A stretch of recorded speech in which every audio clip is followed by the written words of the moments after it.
சமூக விரோத தீய சக்தி விசிக.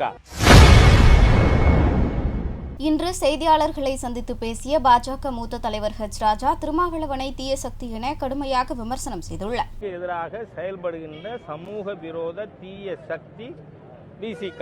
விசிகன்னா விழுப்புரம் சிதம்பரம் கட்சி, அந்த 2 தொகுதியில் தானே இருக்கு. அதனால சொல்றேன்னா அந்த கட்சிக்கு நீங்க இங்க அனுமதி கொடுக்குறீங்க. அவங்க என்ன பேசினாங்க இங்க?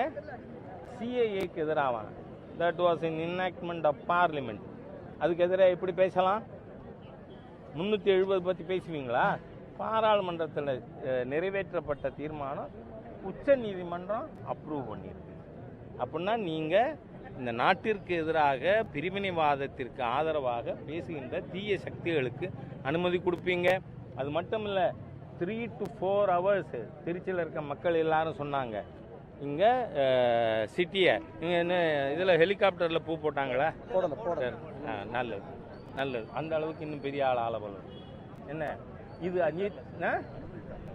இத்தனை அக்கிரமம் பண்ணுற ஒரு பார்ட்டிக்கு கொடுக்கலாம். ஆனால் மாமன்னன் மருது சகோதரர்களை நினைவு கூறுற இதுக்கு நீங்கள் எதுங்க மாட்டீங்களா? தமிழ் இன துரோகி இந்த தமிழ்நாட்டில் இருக்கின்ற இந்த அரசாங்கம், தமிழ் இனத்தின் எதிரிகள் இந்த ஸ்டாலின் தலைமையில் இருக்கின்ற அரசாங்கம். அதே மாதிரி அவங்க ஹிந்து மத விரோதிகள். எப்படி நீங்கள் 52 கண்டிஷனுங்க உயர் நீதிமன்றம் அனுமதி கொடுத்துருச்சு. அதில் நான் ஏற்கனவே படித்தது மாதிரி அவங்க அரசால் தடை செய்யப்பட்ட அமைப்புகள் பற்றி பேசக்கூடாதுங்கிறாங்க. ஏன் பேசக்கூடாது? தடை செய்யப்பட்ட அமைப்பு தானே. செய்திகளை உள்ளது உள்ளபடி தெரிந்து கொள்ள ரெஃப்ளெக்ட் நியூஸை சப்ஸ்கிரைப் பண்ணுங்க.